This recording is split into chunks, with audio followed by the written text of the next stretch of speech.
फैले विद्या चानण होए इस प्रोग्राम दे विच तुहाडा सारिਆਂ ਦਾ मैं सुरिंदर सिंह स्वागत करदा। सारिਆਂ ਨੂੰ वाहिगुरू जी का खालसा वाहिगुरू जी की फतेह। ਸਾਹਿਬ ਗੁਰੂ ਗ੍ਰੰਥ ਸਾਹਿਬ ਜੀ ਦੀ ਬਾਣੀ ਵੱਖ-ਵੱਖ ਭਗਤਾਂ ਦੀ ਬਾਣੀ ਗੁਰੂ ਸਾਹਿਬਾਨ ਵੱਲੋਂ ਜਿਹੜੀ ਬਾਣੀ ਦਰਜ ਹੈ ਗੁਰੂ ਗ੍ਰੰਥ ਸਾਹਿਬ ਦੇ ਵਿੱਚ ਉਸ ਦੇ ਮੁਤਲਕ ਅਸੀਂ ਬੀਬੀ ਜਸਬੀਰ ਕੌਰ ਹੋਰਾਂ ਦੇ ਨਾਲ ਗੱਲਬਾਤ ਕਰ ਰਹੇ ਹਾਂ। ਤੇ ਜਿਵੇਂ ਕਿ ਅਸੀਂ ਪਿਛਲੇ ਸਾਡੇ ਜਿਹੜੇ ਅਧਿਆਏ ਸਨ ਉਹਨਾਂ ਦੇ ਵਿੱਚ ਅਸੀਂ ਵੱਖ-ਵੱਖ ਵਿਸ਼ਿਆਂ ਨੂੰ ਛੋਹਣ ਦੀ ਕੋਸ਼ਿਸ਼ ਕੀਤੀ, ਉਵੇਂ ਹੀ ਅਸੀਂ ਇਸ ਸਫ਼ਰ ਦੇ ਉੱਤੇ ਅੱਗੇ ਵਧ ਰਹੇ ਹਾਂ। ਤੇ ਅੱਜ ਅਸੀਂ ਜਪਜੀ ਸਾਹਿਬ ਦੇ ਵਿੱਚ ਅੱਗੇ ਜਿਹੜੀਆਂ ਪੌੜੀਆਂ ਆਉਂਦੀਆਂ ਨੇ ਉਹਨਾਂ ਦੇ ਬਾਰੇ ਅਸੀਂ ਗੱਲਬਾਤ ਨੂੰ ਹੋਰ ਖੋਲ੍ਹਣ ਦੀ ਕੋਸ਼ਿਸ਼ ਕਰਾਂਗੇ।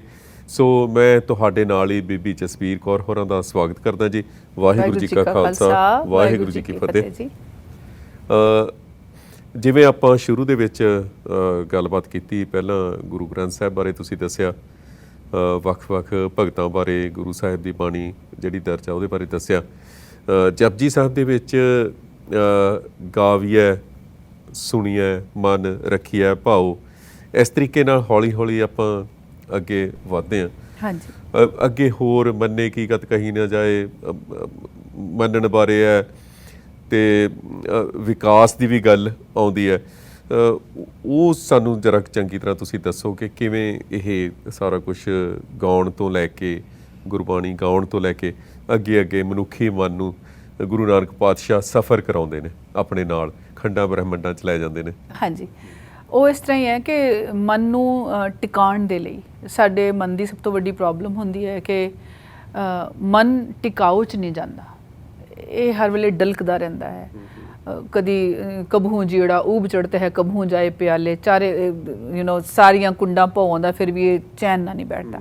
ਇਸ ਕਰਕੇ ਮਹਾਰਾਜ ਨੇ ਉਹਨਾਂ ਨੂੰ ਪਤਾ ਸੀਗਾ ਕਿ ਮਨ ਨੂੰ ਟਿਕਾਉਣ ਲਈ ਇੱਕ ਤਾਂ ਸ਼ਬਦ ਬਹੁਤ ਸੋਹਣੇ ਸੁੱਚੇ ਉੱਚੇ ਚਾਹੀਦੇ ਨੇ ਅਤੇ ਨਾਲ ਸੰਗੀਤ ਚਾਹੀਦਾ ਹੈ। ਅਤੇ ਆਪ ਜੀ ਆਪਾਂ ਜਦੋਂ ਗੱਲ ਕਰਕੇ ਆਏ ਹਾਂ ਕਿ ਸਾਰੀ ਬਾਣੀ ਕਾਵ ਰੂਪ ਹੈ, ਕਾਵ ਨੂੰ ਵੀ ਇੱਕ ਬਹੁਤ ਵੱਡਾ ਜਾਦੂ ਮੰਨਿਆ ਗਿਆ। ਸੰਸਾਰ ਦੇ 2.5 ਜਾਦੂ ਨੇ ਹਾਂਜੀ ਜਿਹੜੇ ਮੰਨੇ ਗਏ ਸਿਆਣਿਆਂ ਵੱਲੋਂ, ਜੋ ਮੈਨੂੰ ਪਤਾ ਹੈ। ਅੱਛਾ ਜੀ। ਉਹ ਸਭ ਤੋਂ ਵੱਡਾ ਜਾਦੂ ਹੈ ਰੂਪ, ਦੂਸਰਾ ਜਾਦੂ ਹੈਗਾ ਸੰਗੀਤ, ਜਿਹੜਾ ਕੋਈ ਬਹੁਤ ਸੋਹਣਾ ਸੰਗੀਤ ਹੋਵੇ ਬੰਦਾ ਐ ਟਿਕ ਜਾ ਉੱਥੇ ਰੁਕ ਜਾਂਦਾ ਹੈ। ਹਾਂਜੀ। ਅਤੇ ਅੱਧਾ ਜਾਦੂ ਹੈ ਕਾਵ। ਅੱਛਾ। ਪਰ ਮਹਾਰਾਜ ਨੂੰ ਪਤਾ ਸੀ, ਇਸ ਕਰਕੇ ਉਹਨਾਂ ਨੇ ਗੁਰਬਾਣੀ ਨੂੰ ਸ਼ਿੰਗਾਰਿਆ ਹੈ ਬਹੁਤ ਜ਼ਿਆਦਾ। ਇਹਦੇ 'ਚ ਬਹੁਤ ਸਾਰਾ ਸ਼ਿੰਗਾਰ ਰਸ ਹੈ ਅਤੇ ਸ਼ਿੰਗਾਰ ਰਸ ਦੇ ਨਾਲ ਉਹਨਾਂ ਨੇ ਸੰਗੀਤ ਜੋੜਿਆ ਹੈ। ਤੁਹਾਨੂੰ ਬੜੀ ਖੁਸ਼ੀ ਹੋਏਗੀ ਔਰ ਹੈਰਾਨੀ ਹੋਏਗੀ ਕਿ ਮਹਾਰਾਜ ਨੇ ਹਿੰਦੁਸਤਾਨੀ ਮਿਊਜ਼ਿਕ ਨਹੀਂ ਲਿਆ ਇਕੱਲਾ, ਨਾ ਇਕੱਲਾ ਸੂਫੀ ਮਿਊਜ਼ਿਕ ਲਿਆ ਹੈ। ਉਹਨਾਂ ਨੇ ਉਹਦਾ ਸੁਮੇਲ ਕੀਤਾ ਹੈ, ਸੁਮੇਲ ਵੀ ਨਹੀਂ ਕੀਤਾ, ਆਪਣਾ ਸੰਗੀਤ ਇਜਾਦ ਕੀਤਾ ਹੈ। ਇਜਾਦ ਮਤਲਬ ਇਨਵੈਂਟ ਕੀਤਾ ਹੈ। ਹੁਣ ਜਿਹੜੇ ਰਾਗ ਨੇ ਗੁਰੂ ਗ੍ਰੰਥ ਸਾਹਿਬ, ਸੌਰੀ ਮੈਂ ਤੁਹਾਡੇ ਸਵਾਲ ਦਾ ਜਵਾਬ ਦਿਆਂਗੀ ਪਰ ਉਹ ਜ਼ਰੂਰੀ ਬੜੀ ਦਿਲਚਸਪ ਮੈਨੂੰ ਲੱਗ ਰਹੀ ਹੈ ਗੱਲ ਤੁਹਾਡੀ। ਤੇ ਉਹ ਜਿਹੜਾ ਹੈਗਾ ਜਿਹੜੇ ਰਾਗ ਨੇ ਗੁਰੂ ਗ੍ਰੰਥ ਸਾਹਿਬ ਦੇ ਅੰਦਰ, ਉਹਨਾਂ ਦਾ ਵੀ ਮਨੁੱਖੀ ਮਨ ਦੇ ਨਾਲ ਬਹੁਤ ਤਕੜਾ ਰਿਸ਼ਤਾ ਹੈ। ਸ੍ਰੀ ਰਾਗ ਤੋਂ ਸ਼ੁਰੂ ਹੁੰਦੀ ਹੈ ਬਾਣੀ। ਦੇਖੋ, ਪਹਿਲਾ ਰਾਗ ਜਪਜੀ ਤੇ ਕੋਈ ਰਾਗ ਨਹੀਂ ਹੈ, ਜਪਜੀ ਰਾਗ ਰਹਿਤ ਬਾਣੀ ਹੈ। ਇਸ ਕਰਕੇ ਇਹਨੂੰ ਬਹੁਤ ਮਹਿੰਗੀ ਬਾਣੀ ਕਿਹਾ ਜਾਂਦਾ ਹੈ, ਛੇਤੀ ਸਮਝ ਨਹੀਂ ਲੱਗਦੀ। ਔਰ ਮਹਾਰਾਜ ਗੁਰੂ ਅਰਜਨ ਪਾਤਸ਼ਾਹ ਜੀ ਦੇ ਆਪ ਜੀ ਨੇ ਕਿਹਾ ਸੀ, ਉਹ ਪਹਿਲੇ ਨੰਬਰ 'ਤੇ ਰੱਖੀ ਹੈ। ਸਿੱਖ ਨੂੰ ਹਿਦਾਇਤ ਹੈ ਕਿ ਤੂੰ ਚਾਹੇ ਕੁਛ ਨਾ ਕਰੀ ਪਰ ਜਪਜੀ ਤੋਂ ਬਿਨਾਂ ਆਪਣਾ ਦਿਨ ਨਾ ਸ਼ੁਰੂ ਕਰੀ, ਔਰ ਕਰਨਾ ਹੀ ਨਹੀਂ ਚਾਹੀਦਾ ਜੇ ਆਪਾਂ ਗੁਰੂ ਨਾਨਕ ਨੂੰ ਮੰਨਣ ਵਾਲੇ। ਔਰ ਜਪਜੀ ਕਦੀ 10 ਮਿੰਟਾਂ 'ਚ ਨਹਾਉਂਦਿਆਂ ਹੋਇਆਂ ਨਹੀਂ ਮੁਕਾਉਣਾ, ਗੱਡੀ ਚਲਾਉਂਦਿਆਂ ਹੋਇਆਂ ਵੀ ਨਹੀਂ ਮੁਕਾਉਣਾ। ਅਸੀਂ ਕਰਦੇ ਹਾਂ, ਮੈਂ ਵੀ ਕਰਦੀ ਰਹੀ ਕਈ ਵਾਰੀ, ਪਰ ਤੁਹਾਡਾ ਧਿਆਨ ਹੋਣਾ ਚਾਹੀਦਾ ਗੁਰੂ ਕੇ ਸ਼ਬਦਾਂ ਦੇ ਅੰਦਰ। ਜਦੋਂ ਤੁਸੀਂ ਗੁਰੂ ਸਾਹਿਬ ਦੀ ਬਾਣੀ ਉਚਾਰਨ ਕਰ ਰਹੇ ਹੋ, ਸੁਰਤ ਉਹਦੇ ਵਿੱਚ ਜੁੜ ਕੇ ਉਹਦਾ ਰਸ ਮਾਣੇ, ਫਿਰ ਗੁਰੂ ਨੂੰ ਭੇਟਣਾ ਕਹਿੰਦੇ। ਜਿਨ ਗੁਰ ਭੇਟਿਓ ਆਪਣਾ, ਜਿੱਦਾਂ ਸੁਣਿਆ ਗਿਆ, ਭੇਟਣਾ ਸੇਵਣਾ, ਉਹਦੇ ਨਾਲ ਇੱਕਮਿਕ ਹੋਣਾ ਲਾਜ਼ਮੀ ਹੈ, ਤਾਂ ਫਾਇਦਾ ਹੋਏਗਾ। ਨਹੀਂ ਤਾਂ ਫਾਇਦਾ ਹੁੰਦਾ ਪਰ ਘੱਟ, ਮਤਲਬ ਚੜ੍ਹ ਜਾਏਗਾ। ਅਫਕੋਰਸ ਜਦੋਂ ਤੁਸੀਂ ਸ਼ੁਰੂ ਕਰਨਾ ਹੈ, ਸਿੱਖਣਾ ਹੈ, ਬੋਲਣਾ ਸਿੱਖਣਾ ਹੈ, ਗਾਉਣਾ ਸਿੱਖਣਾ ਹੈ, ਉਹਨੂੰ ਕੰਠ ਕਰਨਾ ਹੈ। ਗੁਰਬਾਣੀ ਕੰਠ ਕਰਨੀ ਬੜੀ ਜ਼ਰੂਰੀ ਹੈ। ਤੁਹਾਨੂੰ ਯਾਦ ਹੋਣੀ ਚਾਹੀਦੀ ਹੈ ਬਾਣੀ ਆਲ ਦਾ ਟਾਈਮ, ਮੂੰਹ ਜ਼ਬਾਨੀ ਆਉਣਾ ਚਾਹੀਦਾ ਹੈ, ਅਤੇ ਫਿਰ ਤੁਸੀਂ ਉਹਨੂੰ ਮਾਣ ਸਕੋਗੇ, ਬਾਰ-ਬਾਰ ਧਿਆ ਸਕੋਗੇ। ਧਿਆਉਣ ਦਾ ਹੁਕਮ ਹੈ ਸਾਨੂੰ, ਜਦੋਂ ਮੈਂ ਪਹਿਲਾਂ ਕਿਹਾ ਸੀ ਨਾ, ਸ਼ਬਦ ਬੋਧ, ਵਾਕ ਬੋਧ, ਅਰਥ ਬੋਧ ਅਤੇ ਭਾਵ ਬੋਧ। ਭਾਵ ਨਹੀਂ ਬਦਲਣਗੇ ਜੇ ਧਿਆ ਨਹੀਂ ਰਹੇ ਉਹਨੂੰ। ਧਿਆਉਣਾ ਮਤਲਬ ਬਾਰ-ਬਾਰ ਜਪਣਾ, ਜਿਹਨੂੰ ਅਸੀਂ ਕਹਿੰਦੇ ਮੈਂ ਨਾਮ ਜਪਣਾ ਹੈ। ਹੁਣ ਨਾਮ ਜਪਣਾ ਕੀ ਹੈ? ਨਾਮ ਜਪਣਾ ਇੱਕ ਅੱਖਰ ਦਾ ਜਾਪ ਥੋੜ੍ਹੀ ਹੈ, ਨਾਮ ਜਪਣਾ ਹੈ ਕਿ ਮੈਂ ਆਪਣੇ ਗੁਰੂ ਦੇ ਨਾਮਣੇ ਨੂੰ ਯਾਦ ਰੱਖਣਾ। ਗੁਰੂ ਦਾ ਨਾਮਣਾ ਬੜਾ ਵੱਡਾ ਹੈ। ਇਹ ਬਹੁਤ ਵੱਡਾ ਸਵਾਲ ਮੇਰੇ ਮਨ 'ਚ ਵੀ ਵਾਰ-ਵਾਰ ਆਉਂਦਾ। ਮੈਨੂੰ ਲੱਗਦਾ ਦਰਸ਼ਕ ਵੀ ਇਹ ਸੋਚਦੇ ਹੋਣਗੇ, ਉਹ ਜਾਣਨਾ ਚਾਹਣਗੇ, ਮੈਂ ਨਿੱਜੀ ਤੌਰ ਦੇ ਉੱਤੇ ਵੀ ਜਾਣਨਾ ਚਾਹੁੰਦਾ, ਨਾਮ ਹੈ ਕੀ ਹੈ। ਹਾਂਜੀ ਦੇਖੋ, ਫਿਰ ਉੱਥੋਂ ਹੀ ਤੁਸੀਂ ਸ਼ੁਰੂ ਕਰਨਾ, ਕਿਉਂਕਿ ਜੇ ਇਹ ਗੁੰਝਲ ਨਹੀਂ ਸੁਲਝੋਗੇ ਤਾਂ ਫਿਰ ਅੱਗੇ ਵਧ ਨਹੀਂ ਸਕਾਂਗੇ। ਦੇਖੋ, ਨਾਮ ਦੇ ਮੇਨ 3 ਮੀਨਿੰਗ ਸਾਡੇ ਵਿਦਵਾਨਾਂ ਨੇ ਮੰਨੇ ਹੋਏ ਆ। ਜੇ ਤੁਸੀਂ ਪ੍ਰੋਫੈਸਰ ਕਾਨ ਇਹਨਾਂ ਨੂੰ ਹੈਗੇ ਨਾ ਆਪਣੇ ਸਾਹਿਬ ਸਿੰਘ ਹੋਰੀ ਤੇ ਕਾਨ ਸਿੰਘ ਨਾਭਾ ਤੇ ਹੋਰ ਸਾਡੇ ਹੋਰ ਵਿਦਵਾਨ ਨੇ, ਉਹਨਾਂ ਨੇ ਨਾਮ ਦੇ 3, ਔਰ ਨਾਮ ਬਹੁਤ ਵਾਰੀ ਆਉਂਦਾ ਹੈ ਗੁਰਬਾਣੀ 'ਚ। ਹੁਕਮ ਵੀ ਨਾਮ ਦਾ ਹੀ ਮਤਲਬ ਹੈ, ਅੰਮ੍ਰਿਤ ਵੀ ਨਾਮ ਨੂੰ ਕਿਹਾ ਗਿਆ ਹੈ, ਸ਼ਬਦ ਵੀ ਨਾਮ ਨੂੰ, ਬੜੇ ਸਾਰੇ ਨੇ। ਅਸੀਂ ਜਿਉਂ-ਜਿਉਂ ਖੋਲਾਂਗੇ ਨਾ, ਨਾਮ ਇੱਕ ਚੀਜ਼ ਸਿਰਫ ਇੱਕ ਵਰਡ ਨੂੰ ਰਿਪੀਟ ਕਰਨਾ ਨਾਮ ਨਹੀਂ ਹੁੰਦਾ। ਅਸਲ 'ਚ ਕੀ ਹੁੰਦਾ, ਇਹ ਸਵਾਲ ਪੈਦਾ ਹੁੰਦਾ ਉੱਥੋਂ ਜਦੋਂ ਹਰੇਕ ਸਾਧੂ ਸੰਤ ਜਾਂ ਪ੍ਰਚਾਰਕ ਕਹਿੰਦਾ ਜੀ ਨਾਮ ਜਪਿਆ ਕਰੋ। ਉਹ ਕਹਿ ਤਾਂ ਦਿੰਦੇ ਨੇ, ਤਿਆਰ ਤਾਂ ਕਰ ਦਿੰਦੇ ਨੇ, ਹੁਣ ਘਰ ਜਾ ਕੇ ਉੱਥੇ ਤੱਕ ਤਾਂ ਬੰਦਾ ਸਵਾਲ ਕਰ ਨਹੀਂ ਸਕਦਾ, ਕਿਉਂਕਿ ਉਹ ਸਟੇਜ ਤੇ ਹੁੰਦਾ ਪ੍ਰਚਾਰਕ। ਸੰਗਤ 'ਚੋਂ ਕਿਸੇ ਨੂੰ ਹੁਕਮ ਨਹੀਂ ਸਵਾਲ ਕਰਨ ਦਾ, ਟਕਰਾਅ ਬਣ ਗਿਆ।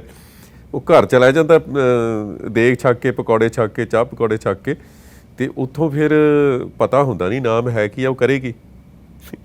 ਇੱਥੇ ਹੁਣ ਸਮੱਸਿਆ ਖੜੀ ਹੋ ਗਈ। ਦੇਖੋ, ਨਾਮ ਜਿਹੜਾ ਹੈਗਾ ਇਹ ਹੁਕਮ 'ਚ ਵੀ ਆਉਂਦਾ ਹੈ, ਇਹ ਸਾਹਿਬ ਦੀ ਜਾਣ ਪਛਾਣ 'ਚ ਵੀ ਆਉਂਦਾ ਹੈ, ਬਹੁਤ ਵਧੀਆ, ਇਹ ਮੁਹੱਬਤ ਵੀ ਹੈ। ਹੁਣ ਤੁਸੀਂ ਜਿਹੜਾ ਪਿਆਰਾ ਹੁੰਦਾ, ਉਹਦੀ ਦੂਸਰਾ ਮਹਿਬੂਬ ਉਹਦੀ ਗੱਲ ਕਰਦੇ ਰਹਿੰਦਾ ਰਾਤ ਦਿਨੇ। ਜਿੱਦਾਂ ਮਾਂ ਨੂੰ ਮਹਾਰਾਜ ਨੇ ਐਗਜ਼ਾਮਪਲਾਂ ਵੀ ਦਿੱਤੀਆਂ ਨੇ। ਜਿਹੜੀ ਮਾਂ ਹੁੰਦੀ ਹੈ ਨਾ, ਉਹਦੇ ਦਿਲ 'ਚ ਬੱਚਾ ਘੁੰਮਦਾ ਰਹਿੰਦਾ ਆਪਣੇ ਆਪ, ਸਿਮਰਨ ਤੇ ਉਹ ਆਪੇ ਜਪਦੀ ਰਹਿੰਦੀ, ਆਟੋਮੈਟਿਕਲੀ ਚੱਲਦਾ ਹੈ ਉਹਦਾ ਖਿਆਲ, ਅਨਨੋਇੰਗਲੀ, ਕਿਉਂਕਿ ਉਹਦਾ ਪਿਆਰ ਇੰਨਾ ਡੂੰਘਾ ਹੈ। ਹਸਬੈਂਡ ਦੇ ਨਾਲ ਵਾਈਫ ਦਾ ਪਿਆਰ ਹੁੰਦਾ ਹੈ, ਜਾਂ ਉਹਦਾ ਆਪਣੇ, ਉਹਨਾਂ ਦੂਰ ਗਏ ਨੇ ਨਾ, ਉਹਦੇ ਦਿਮਾਗ 'ਚੋਂ ਚਲਦੀ ਰਹਿੰਦੀ ਹੈ। ਇਹ ਡਰ ਦੀ ਭਾਵਨਾ ਜੋ ਵੀ ਕਿਤੇ ਪੈਦਾ ਹੁੰਦੀ ਹੈ ਚੀਜ਼। ਹੁਣ ਦੇਖੋ, ਜਿੰਨਾ ਪਿਆਰ ਹੁੰਦਾ ਹੈ ਉਹਦਾ ਖਦਸ਼ਾ ਵੀ ਹੁੰਦਾ ਜੀ, ਚਾਹੇ ਉਹ ਠੀਕ ਹੋਵੇ, ਉਹ ਖਦਸ਼ਾ ਹੁੰਦਾ ਹੈ। ਇਹ ਮੁਹੱਬਤ ਦਾ ਇੱਕ ਪਹਿਲੂ ਹੈ, ਪਿਆਰ ਦਾ ਪਹਿਲੂ ਹੈ, ਕਿ ਤੁਸੀਂ ਆਪਣੇ ਪਿਆਰੇ ਲਈ ਫਿਕਰਮੰਦ ਹੁੰਦੇ ਹੋ। ਉਹ ਚੀਜ਼ ਤੁਸੀਂ, ਉਹ ਤੇ ਆਟੋਮੈਟਿਕ ਹੈ। ਜਿਹੜੀ ਚੀਜ਼ ਤੁਹਾਡੇ ਲਈ ਸਭ ਤੋਂ ਕੀਮਤੀ ਹੈ, ਤੁਸੀਂ ਉਹਨੂੰ ਪਿਆਰ ਕਰੋਗੇ ਨਾ। ਹੁਣ ਮਾਂ ਬੱਚੇ ਨੂੰ, ਪਰ ਗਊ ਚਰਾਵਤ ਚੀਜ਼ ਸੁ ਬਚਰਾ ਰੱਖ ਗਈ, ਉਹ ਗੱਲ ਹੋ ਗਈ, ਉਹ ਸੇਮ ਗੱਲ ਹੋ ਗਈ। ਉਹ ਜਿਹੜਾ ਪਤੰਗ ਉਡਾਉਂਦਾ, ਉਹਦੇ ਦਿਮਾਗ 'ਚ ਵੀ ਉਹੀ ਹੁੰਦੀ, ਕਹਿੰਦੇ ਜਿਹੜੀਆਂ ਗੋਰੀਆਂ ਜਿਹੜੀਆਂ ਪਾਣੀ ਭਰਨ ਜਾਂਦੀਆਂ ਨੇ, ਉਸੇ ਸ਼ਬਦ ਦਾ ਹਿੱਸਾ ਹੈਗਾ ਉਹ ਘੜਾ। ਉਹ ਗੱਲਾਂ ਕਰਦੀਆਂ ਨੇ, ਪਰ ਘੜੇ 'ਚ ਧਿਆਨ ਹੁੰਦਾ। ਨਾਮ ਉਹ ਚੀਜ਼ ਹੈ, ਗੁਰੂ ਪਿਆਰ, ਗੁਰੂ ਦੀ ਯਾਦ, ਉਹਦਾ ਹੁਕਮ, ਉਹਦਾ ਆਦੇਸ਼, ਉਹਦੀ ਮੁਹੱਬਤ, ਸਭ ਕੁਝ। ਜਦੋਂ ਤੁਹਾਨੂੰ, ਮੈਨੂੰ ਤਾਂ ਪਤਾ ਲੱਗ ਗਿਆ, ਮੈਨੂੰ ਲੱਗਦਾ ਸੰਗਤ ਜਿਹੜੀ ਸੁਣ ਰਹੀ ਹੈ, ਦੇਖ ਰਹੀ ਹੈ। ਇਹ ਦੇਖੋ, ਇੱਕ ਚੀਜ਼ ਹੋਰ ਮੇਰੇ ਵੀਰ ਤੇ ਭੈਣਾਂ ਤੇ ਗੁਰੂ ਕੀ ਸੰਗਤ ਯਾਦ ਰੱਖੇ, ਇਹ ਦਾਤ ਗੁਰੂ ਦੀ ਰਹਿਮਤ ਚੋਂ ਮਿਲੇਗੀ। ਇਸ ਲਈ ਗੁਰੂ ਦੀ ਰਹਿਮਤ ਮੰਗੋ ਹਮੇਸ਼ਾ, ਕਿ ਸਤਿਗੁਰਾ ਮੈਨੂੰ ਤਾਂ ਸਮਝ ਨਹੀਂ ਆ ਰਹੀ, ਤੂੰ ਮੈਨੂੰ ਆਪੇ ਉਹ ਆਪੇ ਹੀ ਪਰਦੇ ਖੋਲ ਦੇਗਾ, ਉਹ ਖੋਲੇਗਾ। ਇਹ ਉਹਦਾ ਬਿਰਧ ਹੈ। ਉਹ ਕਹਿੰਦੇ ਜੋ ਸ਼ਰਨ ਆਵੇ ਤਿਸ ਕੰਠ ਲਾਵੇ, ਇਹ ਬਿਰਧ ਸੁਆਮੀ ਸੰਦਾ। ਬਿਰਧ ਮਤਲਬ ਵਾਦਾ ਹੈ, ਉਹਦਾ ਸੁਭਾਅ ਹੈ। ਸ਼ਰਨ ਕਿੱਦਾਂ ਆਉਣਾ? ਸ਼ਰਨ ਆਉਣਾ, ਹੁਣ ਤੁਸੀਂ ਚਲੇ ਗਏ ਤੇ ਮੱਥਾ ਟੇਕ ਕੇ ਤੇ ਆਰਾਮ ਨਾਲ ਬਹਿ ਗਏ, ਇਹ ਠੀਕ ਹੈ, ਤੁਸੀਂ ਆਏ ਹੋ, ਮੁਬਾਰਕ ਹੈ। ਪਰ ਸ਼ਰਨ ਆਉਣਾ ਗੁਰੂ ਕਿਹਨੂੰ ਕਹਿੰਦਾ ਹੈ? ਜਦੋਂ ਤੁਸੀਂ ਸਿਰ ਵੇਚਣ ਆ ਗਏ ਕਿ ਹੁਣ ਮੈਂ ਆਇਆ ਤੇਰੇ ਦਰ ਤੇ, ਚਾਰੇ ਕੁੰਡਾਂ ਭਾਲੀਆਂ ਤੁਧ ਜੇਵੜ ਨਾ ਸਾਈਆਂ। ਇਹ ਮੰਨੋ ਪਹਿਲਾਂ, ਗੁਰਬਾਣੀ ਸ਼ਬਦ ਗਾਉਂਦਾ, ਹੋ ਚਾਰੇ ਕੁੰਡਾਂ ਭਾਲੀਆਂ ਤੁਧ ਜੇਵੜ ਨਾ ਸਾਈਆਂ। ਇੱਥੇ ਆਓ, ਫਿਰ ਸ਼ਰਨ ਆਓਗੇ, ਫਿਰ ਮੰਗੋਗੇ। ਔਰ ਮੰਗਣਾ ਕੀ ਹੈ? ਕਿ ਬਸ ਤੂੰ ਹੀ ਹੈ ਮੇਰਾ ਆਦ, ਤੂੰ ਹੀ ਹੈ ਮੇਰਾ ਅੰਤ, ਤੂੰ ਹੀ ਹੈ ਮੇਰੀ ਮੌਤ, ਤੂੰ ਹੀ ਹੈ ਮੇਰਾ ਜੀਵਨ, ਤੂੰ ਹੀ ਹੈ ਮੇਰਾ ਰਹਿਬਰ, ਤੂੰ ਹੀ ਸਭ ਕੁਛ, ਤੂੰ ਹੀ ਤੂੰ ਹੈ। ਉਹ ਕਬੀਰ ਜੀ ਕਹਿੰਦੇ ਸੀ, ਤੂੰ ਕਰਤਾ ਤੂੰ ਹੁਆ, ਮੁਝ ਮੇ ਰਹਾ ਨਾ ਹੂੰ, ਜਬ ਆਪਾ ਪਰ ਕਾ ਮਿਟ ਗਿਆ, ਜਤ ਦੇਖਾਂ ਤਤ ਤੂੰ। ਇੱਥੇ ਆਣਾ ਪਏਗਾ, ਫਿਰ ਤੁਹਾਡੀ ਉਹ ਜਿਹੜੀ ਸ਼ਰਨ ਆਏ ਹੋਏ ਤੁਹਾਡਾ ਸਿਜਦਾ ਕਬੂਲ ਹੋਏਗਾ। ਇਹਦੀ ਜਾਂਚ ਗੁਰੂ ਦੱਸਦਾ ਹੈ, ਇਹਦੀ ਜਾਂਚ ਕੋਈ ਬੰਦਾ, ਹਾਂ ਗੁਰਸਿੱਖਾਂ ਦੀ ਸਾਨੂੰ ਹਿਦਾਇਤ ਹੈ ਕਿ ਸਾਧ ਸੰਗਤ ਵਿੱਚ ਜਾਓ। ਹੁਣ ਸਾਧ ਸੰਗਤ ਇਕੱਲੇ ਸਾਧਾਂ ਦਾ ਡੇਰਾ ਨਹੀਂ, ਜਿਹੜੇ ਡੇਰੇ ਬਣਾ ਕੇ ਬੈਠੇ ਉਹ ਨਹੀਂ ਹੈ ਸਾਧ ਸੰਗਤ। ਗੁਰੂ ਨਾਨਕ ਦੇ ਡੇਰੇ 'ਚ ਕੀ ਦੋਸ਼ ਹੈ ਜਿਹੜੇ ਹੋਰ ਥਾਈਂ ਭੱਜੇ ਫਿਰਦੇ ਹੋ? ਮੈਨੂੰ ਇਹ ਵੀ ਹੁਣ ਕੁਐਸਚਨ ਹੈ, ਗੁਰੂ ਨਾਨਕ ਦਾ ਡੇਰਾ ਕਿਉਂ ਨਹੀਂ ਕਹਿੰਦੇ? ਤੁਹਾਨੂੰ ਪਤਾ ਹੈ ਨਾ, ਤਾਂ ਤੁਹਾਨੂੰ ਉਹਨਾਂ ਤੇ ਸਵਾਲ ਉੱਠਦੇ ਨੇ ਵੀ ਉਹ ਉੱਥੇ ਘਾਟ ਕੀ ਹੈ ਜਿਹੜਾ ਉੱਥੇ ਜਾਂਦੇ ਹੋ? ਤੁਹਾਨੂੰ ਤਾਂ ਪਤਾ ਹੈ, ਉਹਨਾਂ ਨੂੰ ਨਹੀਂ ਨਾ ਪਤਾ ਸ਼ਾਇਦ। ਕਿਉਂ ਨਹੀਂ ਪਤਾ? ਜਦੋਂ ਤੁਸੀਂ ਪੰਜਾਬ ਦੀ ਸੋਹਣੀ ਧਰਤੀ ਤੇ ਜਨਮ ਲੈ ਲਿਆ, ਸਿਰ ਤੇ ਤੁਸੀਂ ਪੱਗ ਬੰਨ੍ਹ ਲਈ, ਤੁਸੀਂ ਗੁਰਦੁਆਰੇ ਗਏ, ਕਿਉਂ ਜਾ ਰਹੇ ਹੋ? ਪਹਿਲਾਂ ਤਾਂ ਤੁਸੀਂ ਪੁੱਛੋ ਵੀ ਮੈਂ ਗੁਰਦੁਆਰੇ ਕੀ ਕਰਨ ਜਾਣਾ। ਪਹਿਲੀ ਗੱਲ ਤੇ ਤੁਹਾਨੂੰ ਆ ਹੀ ਪਤਾ ਹੋਣਾ ਚਾਹੀਦਾ। ਅਸੀਂ ਹੁਣ ਇੱਥੇ ਸਟੂਡੀਓ 'ਚ ਬੈਠੇ ਹਾਂ, ਵੀ ਨੋ ਕਿ ਅਸੀਂ ਇੱਥੇ ਕਿਉਂ ਆਏ ਹਾਂ। ਸੁਰਿੰਦਰ ਸਿੰਘ ਜੀ ਨੂੰ ਪਤਾ ਹੈ, ਜਸਬੀਰ ਕੌਰ ਨੂੰ ਪਤਾ ਹੈ ਕਿ ਮੈਂ ਇਸ ਸਟੂਡੀਓ 'ਚ ਕਿਉਂ ਆਈ ਹਾਂ ਤੇ ਮੇਰਾ ਕਰਮ ਕੀ ਹੈ ਤੇ ਮੈਂ ਉਹਨੂੰ ਕਿੰਨੀ ਇਮਾਨਦਾਰੀ ਨਾਲ ਕਰਨਾ ਹੈ ਕਿ ਉਹ ਠੀਕ ਹੋਵੇ। ਗੁਰਦੁਆਰੇ ਜਾਣ ਦਾ ਕੀ ਮਤਲਬ? What is your purpose? Why do you go there? ਸਕੂਲੇ ਜਾਣ ਲੱਗੇ ਪੁੱਛਦੇ ਨਾ ਆਪਣੇ ਨਿਆਣੇ ਨੂੰ, ਇਸ ਸਕੂਲ 'ਚ ਨਹੀਂ ਪਾਉਣਾ, ਇਹਦੇ 'ਚ ਪਾਉਣਾ, ਇੱਥੇ ABCD ਪੜ੍ਹਾਈ ਜਾਂਦੀ, ਇੱਥੇ ਆ ਪੜ੍ਹਾਇਆ ਜਾਂਦਾ, ਮੇਰਾ ਬੱਚਾ ਟੌਪ 'ਚ ਆਏਗਾ। ਤੁਹਾਨੂੰ ਸਕੂਲਾਂ ਬਾਰੇ ਤਾਂ ਬੜਾ ਕੁਝ ਪਤਾ ਹੈ, ਮਾਂ ਪਿਓ ਨੂੰ ਵੀ, ਹੈ ਨਾ। ਮੈਂ ਆਈਵੀ ਲੀਗ 'ਚ ਭੇਜਣਾ ਹੈ, ਅਮਰੀਕਾ ਆ ਕੇ ਬੋਸਟਨ ਭੇਜਣਾ ਹੈ, ਮੈਂ ਤੇ ਹਾਰਵਰਡ ਭੇਜਣਾ ਹੈ, ਮੈਂ ਤੇ ਸਟੈਨਫੋਰਡ ਭੇਜਣਾ ਹੈ। ਗੁਰਦੁਆਰੇ 'ਚ ਨਹੀਂ ਪਤਾ ਵੀ ਇੱਥੇ ਕਿਹੜੀ, ਇਸ ਸਕੂਲ 'ਚ ਮੈਂ ਕਿਉਂ ਆਈ ਹਾਂ। ਪਰ ਨਹੀਂ, ਸ਼ਾਇਦ ਮਤਲਬ ਜੇ ਉੱਥੇ ਗੁਰਦੁਆਰੇ 'ਚ ਬੀਬੀ ਜਸਬੀਰ ਕੌਰ ਵਰਗਾ ਅਧਿਆਪਕ ਹੋਵੇ ਕੋਈ, ਤਾਂ ਨਿਰਸੰਦੇਹ ਮੈਂ ਤਾਂ ਆਪਣੇ ਬੱਚੇ ਭੇਜਣੇ ਉੱਥੇ, ਮੈਂ ਜ਼ਰੂਰ ਭੇਜਾਂਗਾ ਆਪਣੇ ਬੱਚਿਆਂ ਨੂੰ। ਚਲੋ ਹੁਣ ਇੱਕ ਛੋਟੀ ਜੀ ਸੌਖੀ ਗੱਲ ਕਰ ਲਈਏ। ਮੈਂ ਹੁਣ ਮਹਾਰਾਜ ਦੇ ਅਦਬ 'ਚ ਰਹਿ ਕੇ ਇਹ ਗੱਲ ਕਰ ਰਹੀ ਹਾਂ, ਕਿਸੇ ਪ੍ਰਾਈਡ ਵਿੱਚ, ਘਮੰਡ 'ਚ ਨਹੀਂ ਕਰ ਰਹੀ। ਮੈਂ ਹਰ ਗੁਰਦੁਆਰੇ 'ਚ ਜਿੱਥੇ ਬੋਲਣ ਜਾਵਾਂ ਉੱਥੇ ਮੈਂ ਉਹਨਾਂ ਨੂੰ ਚੈਲੰਜ ਕਰਦੀ ਹਾਂ। ਉਹਨਾਂ ਨੂੰ ਕੋਈ ਇਹੋ ਜਿਹਾ ਵਰਡ ਮੈਂ ਨਾ ਵਰਤਾਂ, ਮੈਨੂੰ ਮਾਫ ਕਰਨਾ, ਕਿ ਮੇਰੀ ਇੱਕ ਜੀਵਨ ਇਸ ਖਤਮ ਹੋਣ ਤੋਂ ਪਹਿਲਾਂ ਆਪਣੇ ਗੁਰੂ ਦੇ ਦਰ ਤੇ ਇਹੀ ਅਰਦਾਸ ਹੈ ਕਿ ਮੇਰੀ ਇੱਕ ਖੁਆਹਿਸ਼ ਹੈ ਕਿ ਮੈਂ ਕਿਸੇ ਗੁਰਦੁਆਰੇ ਦਾ ਹੈੱਡ ਗ੍ਰੰਥੀ ਹੋਵਾਂ, ਪਰ ਮੈਨੂੰ ਕੋਈ ਹੈੱਡ ਗ੍ਰੰਥੀ ਨਹੀਂ ਲਾਏਗਾ। ਕਿਉਂ? ਕਿਉਂਕਿ ਮੈਂ ਔਰਤ ਹਾਂ। ਦੂਜੀ ਗੱਲ ਇੱਕ ਹੈ, ਪਤਾ ਨਹੀਂ ਸੱਚ ਹੈ ਕਿ ਝੂਠ ਹੈ, ਕਿ ਇਹ ਬੀਬੀ ਪਤਾ ਨਹੀਂ ਕੀ ਕਹਿ ਦੂਗੀ, ਇੱਥੇ ਤੇ ਗੁਰਦੁਆਰਾ ਹੀ ਨਹੀਂ ਚੱਲਣਾ, ਤੇ ਲੋਕੀ ਨਹੀਂ ਆਉਣਗੇ, ਇੱਥੇ ਤੇ ਹੋਰ ਹੀ ਕੁਝ ਪੜ੍ਹਾ ਦੇਣਗੇ। ਇੱਦਾਂ ਕੁਛ ਨਹੀਂ ਹੈ। ਪਰ ਉਹਨਾਂ ਨੂੰ ਡਰ ਹੈ ਕਿ ਅਸੀਂ ਕਿੱਦਾਂ ਬੀਬੀ ਨੂੰ ਅੱਗੇ ਲਾ ਦਈਏ। ਕਿਉਂ ਨਹੀਂ ਦਰਬਾਰ ਸਾਹਿਬ 'ਚ ਕੀਰਤਨ ਕਰਨ ਦਿੰਦੇ? ਕਿਉਂ ਨਹੀਂ ਸਾਨੂੰ ਦਰਬਾਰ ਸਾਹਿਬ 'ਚ ਗ੍ਰੰਥੀ ਰੱਖਣ ਦਿੰਦੇ? ਕਿੰਨੇ ਮਨਾ ਕੀਤਾ ਹੈ? ਗੁਰੂ ਨੇ ਮਨਾ ਕੀਤਾ ਹੈ। ਬੀਬੀ ਜੀਵਨ ਕੌਰ ਜੀ ਉੱਥੇ ਕੀਰਤਨ ਕਰਦੇ ਰਹੇ ਨੇ, ਸਰਦਾਰ ਜੱਸਾ ਸਿੰਘ ਰਾਮਗੜੀਆ ਦੇ ਮਾਤਾ ਜੀ, ਠੀਕ ਹੈ ਜੀ। ਤੇ ਤਖਤਾਂ ਦੀ 52 ਮੰਜੀਆਂ ਤੇ ਗੁਰੂ ਅਮਰਦਾਸ ਜੀ ਨੇ ਦਿੱਤੀਆਂ ਬੀਬੀਆਂ ਨੂੰ। ਤੁਸੀਂ ਕਿੱਦਾਂ ਖੋਲਿਆ? ਫਿਰ ਇਹ ਕਿਹਦੇ ਪੁੱਤ ਹੋਏ? ਮੈਂ ਆਪਣੇ ਗੁਰੂ ਨਾਨਕ ਸਾਹਿਬ ਦੀ ਬੱਚੀ ਹੋਣ ਕਰਕੇ ਇਹ ਕਹਿ ਰਹੀ ਹਾਂ ਆਪਣੀ ਕੌਮ ਨੂੰ, ਤੁਸੀਂ ਕਿਉਂ ਗੁਰੂ ਦੀਆਂ ਬੱਚੀਆਂ ਨੂੰ ਦੂਰ ਕੀਤਾ ਹੈ ਗੁਰੂ ਦੇ ਤਖਤ ਤੋਂ? ਉੱਥੇ ਬੋਲਣ ਨਹੀਂ ਦਿੰਦੇ, ਚੜਨ ਨਹੀਂ ਦਿੰਦੇ। ਤੁਸੀਂ ਮਤਲਬ ਬੰਦਿਆਂ ਨੇ ਕੋਈ ਸਪੈਸ਼ਲ ਜਿਹੜੀ ਡਿਗਰੀ ਲਈ ਕਿ ਉਹੀ ਉੱਥੇ ਕਾਬਜ਼ ਹੋਣਗੇ? ਵਾਈ? ਤੇ ਮੈਂ ਹੁਣੇ ਗੱਲ ਕਰਕੇ ਹਟੀ ਸੀ, ਮਹਾਰਾਜਾ ਰਣਜੀਤ ਸਿੰਘ ਦੇ ਰਾਜ 'ਚ ਵੀ ਔਰਤ ਨੂੰ ਵਿਸ਼ੇਸ਼ ਬਿਲਕੁਲ ਆ ਹੁਣੇ ਤਾਂ ਇਹਨਾਂ ਨੇ ਬੰਦ ਕੀਤਾ ਹੈ। ਆ 50 ਸਾਲ ਜਦੋਂ ਦੇ ਅੰਗਰੇਜ਼ ਗਏ ਨੇ, ਉੱਥੇ ਦੋਹਰਾ ਨਹੀਂ ਪੜਨਾ, ਉੱਥੇ ਤੁਸੀਂ ਤੇ ਬਾਹਮਣ ਦੇ ਪੁੱਤ ਬਣ ਗਏ, ਤੁਸੀਂ ਸਿੱਖ ਨਹੀਂ ਰਹੇ।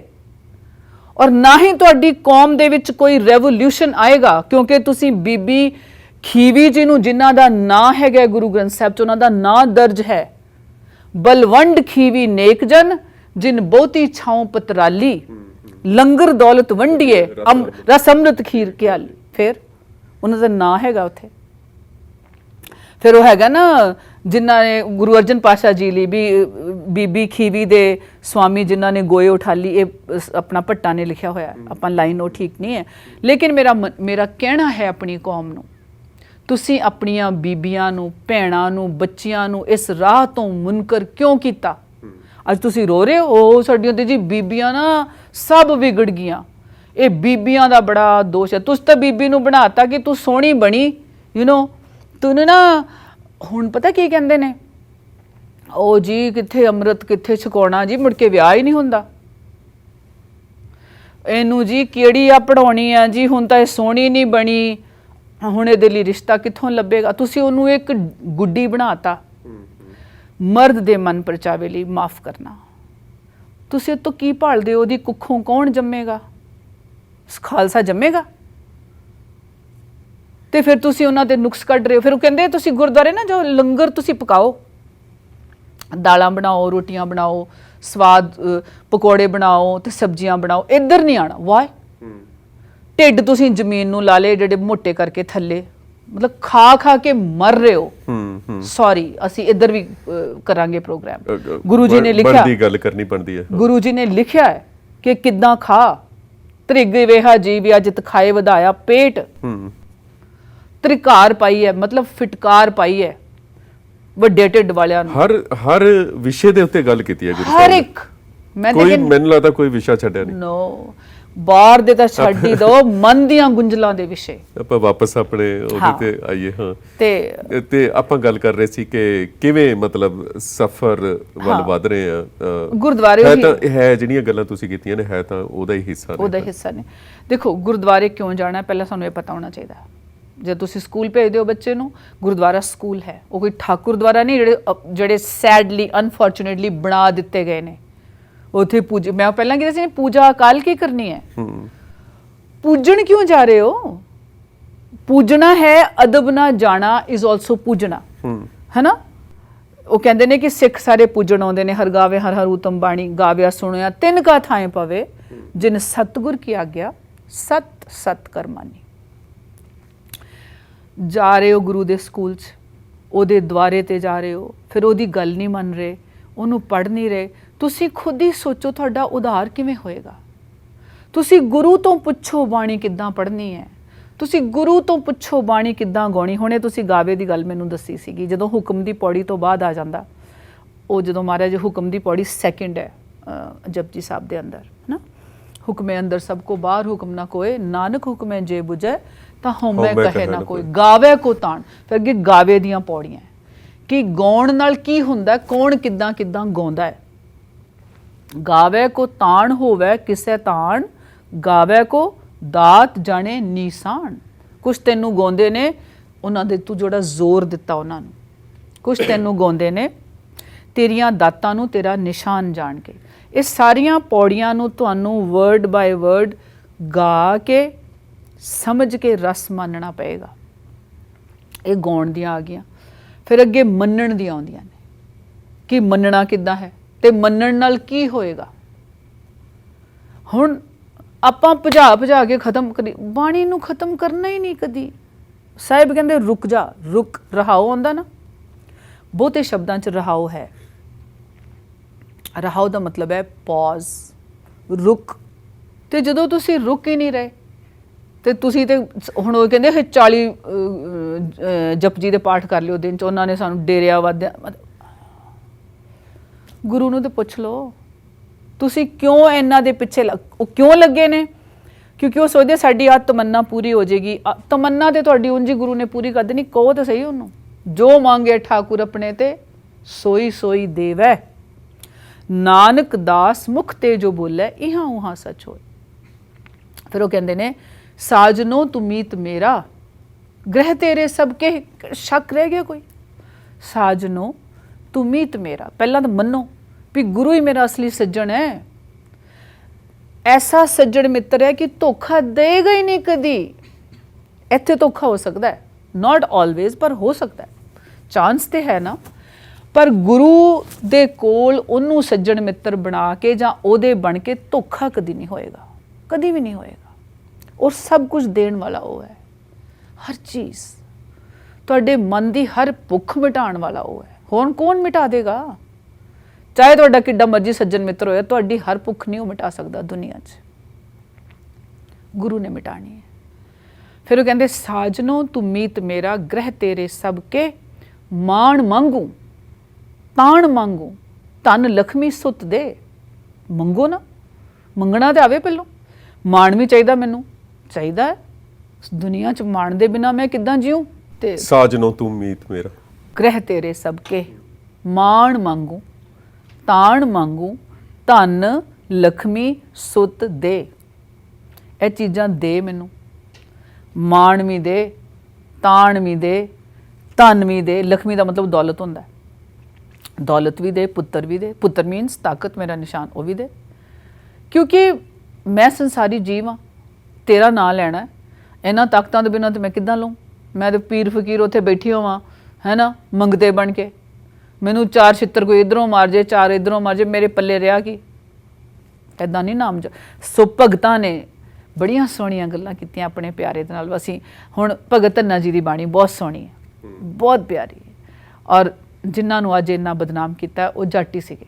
ਉਹਨਾਂ ਲਿਖਿਆ ਹੈ ਬਾਣੀ 'ਚ, ਬਿਲਕੁਲ, ਉਹਨੂੰ ਕਹਿੰਦੇ ਜੀ ਝੂਠੀ ਕਹਾਣੀ ਬਣਾ ਕੇ ਉਹ ਜੇ ਸਿੱਖ ਉਹ ਸਿੱਖ ਨਹੀਂ ਮਤਲਬ ਵਿਚਾਰੇ ਭੋਲੇ ਲੋਕ ਨਹੀਂ, ਬਣੇ ਉਹ ਤਾਂ ਗੁਰੂ ਅਰਜਨ ਪਾਤਸ਼ਾਹ ਨੇ ਉਹਦੇ ਚ ਕਲੀਅਰ ਵੀ ਕਰ ਦਿੱਤਾ ਕਲੀਅਰ ਅਗਲੇ ਸ਼ਬਦ ਦੇ ਵਿੱਚ। ਨਹੀਂ, ਉਹਨਾਂ ਨੇ ਭਗਤ ਧੰਨਾ ਜੀ ਦਾ ਖੁਦ ਦਾ ਸ਼ਬਦ ਹੈ, ਉਹ ਹੈਗਾ ਹੈ ਗੋਬਿੰਦ ਗੋਬਿੰਦ ਗੋਬਿੰਦ ਸੰਗ ਨਾਮ ਦਿਓ ਮਨ ਲੀਣਾ। ਉਹਨਾਂ ਨੇ ਸਾਰੀਆਂ ਜਾਤਾਂ ਜਿਨ੍ਹਾਂ ਨੂੰ ਬ੍ਰਾਹਮਣ ਕਹਿੰਦਾ ਸੀ ਨੀਵੀਆਂ ਜਾਤਾਂ ਵਾਲੇ, ਤੇ ਭਗਤ ਧੰਨਾ ਜੀ ਕਹਿੰਦੇ ਵੀ ਗੋਬਿੰਦ ਦੇ ਨਾਲ ਤੇ ਨਾਮਦੇਵ ਜੀ ਦਾ ਮਨ ਲੀਣਾ ਹੋ ਗਿਆ। ਗੋਬਿੰਦ ਗੋਬਿੰਦ ਗੋਬਿੰਦ ਸੰਗ ਨਾਮ ਦਿਓ ਮਨ ਲੀਣਾ, ਆੜ ਦਾਮ ਕੋ ਛਿਪਰੋ ਹੋਇਓ ਲਾਖੀਣਾ। ਲੈ ਕਹਿੰਦੇ 2.5 ਕੌਡੀਆਂ ਦਾ ਛੀਂਬਾ ਲੱਖਾਂ ਦਾ ਹੋ ਗਿਆ, ਲੱਖਾਂ ਦਾ ਹੋ ਗਿਆ। ਜੱਟਾ ਤੂੰ ਕੀ ਕਰਦਾ, ਜੱਟ ਉਦੋਂ ਤੋਂ ਉੱਤੇ ਹੀ ਹੈ। ਫਿਰ ਉਹ ਕਹਿੰਦੇ ਨਾਮ ਦਿਓ ਮਨ ਲੀਣਾ, ਆੜ ਦਾਮ ਕੋ ਛਿਪਰੋ ਹੋਇਓ ਲਾਖੀਣਾ। ਫਿਰ ਉਹ ਕਹਿੰਦੇ ਆ ਰਵਿਦਾਸ ਢੁਵੰਤਾ ਢੋਰਨੀਤ ਤਿੰਨ ਤਿਆਗੀ ਮਾਇਆ। ਉਹ ਤਾਂ ਰੋਜ਼ ਡੰਗਰ ਢੋਣ ਵਾਲਾ ਸੀਗਾ, ਉਹਨੇ ਮਾਇਆ ਤਿਆਗਤੀ।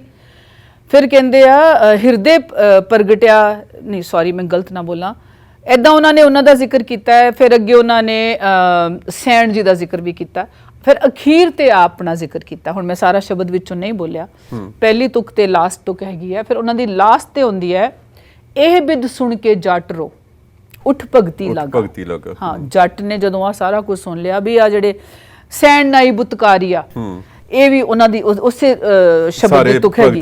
ਸਾਰੇ ਭਗਤਾਂ ਦਾ ਨਾਂ ਆ ਗਿਆ, ਰਵਿਦਾਸ ਜੀ ਦਾ ਆ ਗਿਆ, ਨਾਮਦੇਵ ਜੀ ਦਾ ਆ ਗਿਆ, ਸੈਣ ਜੀ ਦਾ, ਉਹ ਵੀ ਨਾਈ ਸੀਗੇ, ਉਹਨਾਂ ਦਾ ਆ ਗਿਆ। ਕਹਿੰਦੇ ਇਹਨਾਂ ਨੇ ਸਾਰਿਆਂ ਨੇ ਤੇ ਹਿਰਦੇ ਪਾਰ ਬ੍ਰਹਮ ਪ੍ਰਗਟ ਹੋ ਗਿਆ ਤੇ ਦੁਨੀਆ ਸਾਰੀ ਉਹਨਾਂ ਨੂੰ ਜੈ ਜੈਕਾਰ ਕਰੀ, ਜੱਟਾ ਤੂੰ ਹੀ ਕੁਛ ਕਰ ਲਾ। ਉਹ ਕਹਿੰਦੇ ਇਹ ਬਿਦ ਸੁਣ ਕੇ ਜੱਟ ਰੋ ਉੱਠ ਭਗਤੀ ਲਾਗਾ, ਮਿਲੇ ਪ੍ਰਤੱਖ ਗੁਸਾਈਆਂ ਧੰਨਾ ਵਡ ਭਾਗਾ। ਉਹਨੂੰ ਕਿੱਥੇ ਜੋੜਤਾ ਉਸ ਬਾਹਮਣ ਨੇ, ਉਹਦੇ ਘਰ ਤੋਂ ਉੱਥੋਂ ਸਾਲਗ੍ਰਾਮ ਲੈ ਗਿਆ, ਉਹਦੇ ਘਰੇ ਉਹਨੇ ਠਾਕੁਰ ਮੰਗ ਲਿਆ, ਠਾਕੁਰ ਚੋਂ ਪ੍ਰਗਟ ਹੋ ਗਿਆ ਕਿ ਉਹ ਮੇਰੇ ਕਿਆਰੇ ਵਾਉਣ ਲੈ। ਦੱਸ ਫਿਲਮ ਵੀ ਬਣਾਤੀ, ਦੇਖੀ ਤੁਸੀਂ ਫਿਲਮ? ਨਾ ਜੀ ਨਾ, ਮੈਂ ਇਹੋ ਜਿਹੀਆਂ ਫਿਲਮਾਂ। ਗੱਲ ਕੀ ਹੈ ਕਿ ਪੁਜਾਰੀ ਦੀ ਹਸਤੀ ਤੇ ਚੋਟ ਹੈ ਗੁਰਬਾਣੀ। ਉਹਦੀ ਜਿਹੜੀ ਦੁਕਾਨ ਹੈ ਨਾ, ਉਹਦਾ ਸ਼ਟਰ ਡੇਗਦੀ ਹੈ। ਬਿਲਕੁਲ ਸ਼ਟਰ ਅਗਲਾ, ਉਹਨਾਂ ਦੀ ਵੀ ਗਲਤੀ ਕੀ ਹੈ? ਉਹਨਾਂ ਦੇ ਵਪਾਰ ਤੇ ਉਹਨਾਂ ਦੀ ਦੁਕਾਨ ਤੇ ਸਿੱਧੇ ਹਮਲੇ ਅਗਲੇ ਛੱਡਣਗੇ? ਉਹ ਤੇ ਨਹੀਂ ਛੱਡਣਗੇ। ਤੇ ਦੇਖੋ ਭਗਤ ਜੀ ਨੇ ਖੁਦ ਇਹ ਲਿਖਿਆ ਹੈ, ਇਹ ਬਿਦ ਸੁਣ ਕੇ ਜਾਟ ਰੋ ਉੱਠ ਭਗਤੀ ਲਾਗਾ, ਮਿਲੇ ਪ੍ਰਤੱਖ, ਉਹਨਾਂ ਨੂੰ ਮਿਲ ਗਏ ਸਾਹਮਣੇ ਧੰਨਾ ਵਡ ਭਾਗਾ। ਨਾਮਦੇਵ ਜੀ ਨੇ ਤੇ ਪ੍ਰਗਟ ਕੀਤਾ ਜਦੋਂ ਉਹਨਾਂ ਨੂੰ ਕਹਿੰਦੇ ਵੀ ਕਿਆ ਅਪਰਾਧ ਸਾਧ ਹੈ ਕਿ ਨਾ ਬਾਂਧ ਪੋਟ ਕੁੰਚਰ ਕੋ, ਉਹਨਾਂ ਨੂੰ ਹਾਥੀ ਅੱਗੇ ਸੁੱਟਤਾ ਸੀ ਉਹਨੇ, ਸੁਲਤਾਨ ਨੇ ਬੰਨ ਕੇ ਨਾ ਪੋਟਲੀ ਚ, ਕਿ ਤੂੰ ਜਿਹੜਾ ਐਡਾ ਰੱਬ ਦਾ ਭਗਤ ਬਣਿਆ ਤੇ ਆ ਜਿਹੜੀ ਬਿਸਮਿਲ ਗਊ ਇਹਨੂੰ ਜਿੰਦਾ ਕਰ ਮਰੀ ਗਾਂ ਨੂੰ। ਉਹ ਕਹਿੰਦਾ ਇਹ ਕਿੱਦਾਂ ਹੋ ਸਕਦਾ ਹੈ, ਬਿਸਮਿਲ ਗਊ ਤੇ ਮੈਂ ਕਿੱਦਾਂ ਜਿਵਾ ਸਕਦਾ, ਮੈਂ ਰੱਬ ਥੋੜੀ ਆ। ਕਹਿੰਦੇ ਨਾ, ਤੈਨੂੰ ਤੇ ਹਾਥੀ ਮਾਰੂਗਾ।